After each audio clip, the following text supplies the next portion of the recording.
Welcome to part 26 of Don't Say Schwarzenegger, my story about surviving an attempted unaliving and the cover-up and corruption that ensued. A-list celebrities, politicians, and their offspring are also in this story.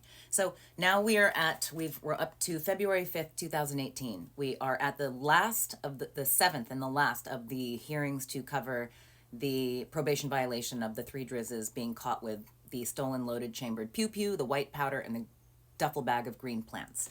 And this hearing is to deal with, it's the final sentencing for Alberto Driz, and we're in Judge Schwartz's courtroom at Airport Court. This is the secret illegal hearings, and he's being repped by Harvey Weinstein's attorney, Blair Berk, and the replacement DDA, David Shore, who does nothing and has refused to speak to any of the people that he represents, the people.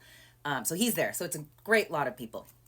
Okay, so prior to this hearing, like a week or two, I had dinner, as I said in my previous part, I had dinner with Charles Latibideau, and I asked him to cover the final sentencing at the secret hearing of Alberto Driz at the Airport Court.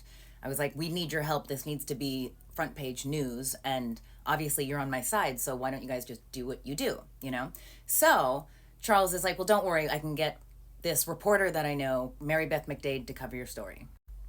So this is Mary Beth McDade that Charles Latibideau put me in touch with. So it's like 7:45, like 45 minutes to an hour before this hearing starts at the Airport Court. We're all there. Me, my brother, my friends. We're like, okay, she's running late, traffic, okay.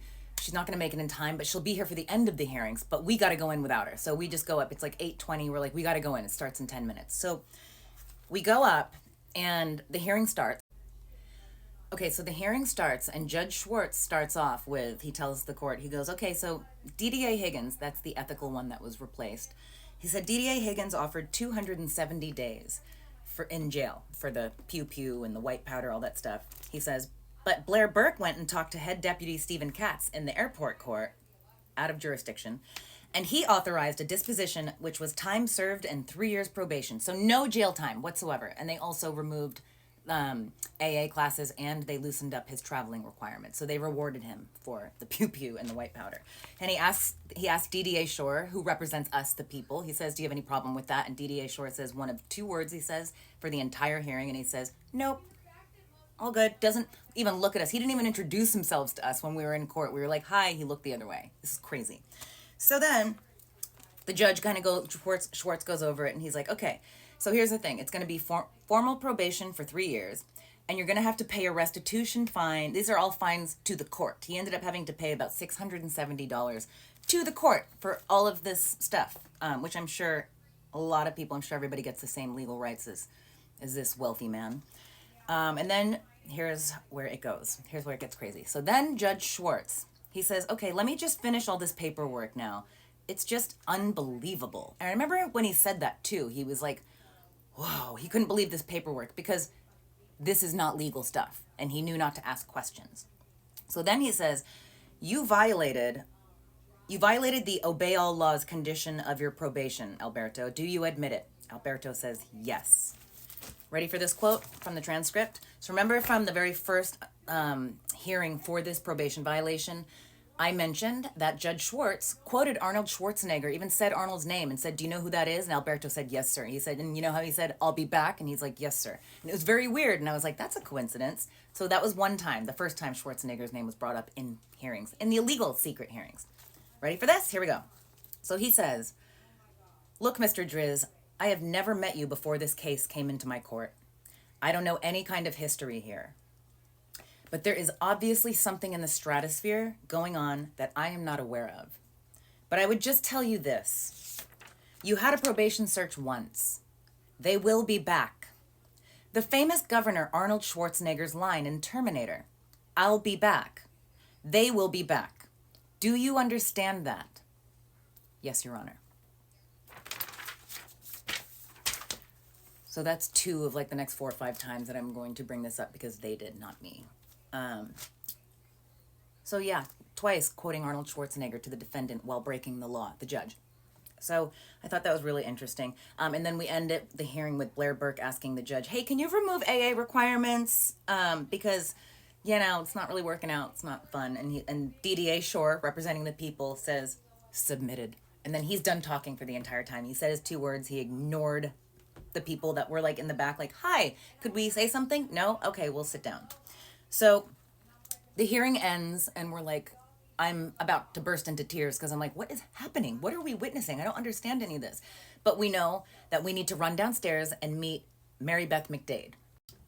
Okay, so it's probably like 9:15 in the morning now, 45 minutes after everything's over, and we run out of the courtroom, and she's texting me, we're parking, we're at the way back of the parking lot, and we're running up, and I'm like, okay, it's like a 10-12 minute walk. I know she's in heels. Like, okay, it's a long walk. We'll just run down there and just see what happens. So we run downstairs. We're in the lobby of the courthouse, and it's all like glass doors that like lead out to the parking lot. And we're standing there, and I'm like waiting, and we're looking up at the balcony inside to like, because we know that the Drizzes and Blair Berk, they have to come down the elevator, then they have to go through these big doors that lead to these stairs that come down to where we are, and that's the only way you can exit the courthouse, because when you're normal people, not a judge, obviously. So we're standing there, and all of a sudden I can see through the glass doors. I can see Mary Beth McDade, the big blonde hair. It was like much bigger. It was like twice as high as this picture right here. It was like pageant style, but like she's running through the parking lot, speed walking, we'll call it, speed walking with the videographer behind her, and and I'm like, they're here, like, oh my god. Then we see the Drizzes and everybody come through the doors, so they're coming, and I'm like, oh my god, the timing. Okay, we open up the door for her and the videographer guy walk in, and I'm like, there they are, and all of a sudden the Drizzes see all of us, and Blair Berk sees all of us down waiting at the doors for them with clearly a reporter with a microphone in her hand, and she's got her heels and her whole outfit.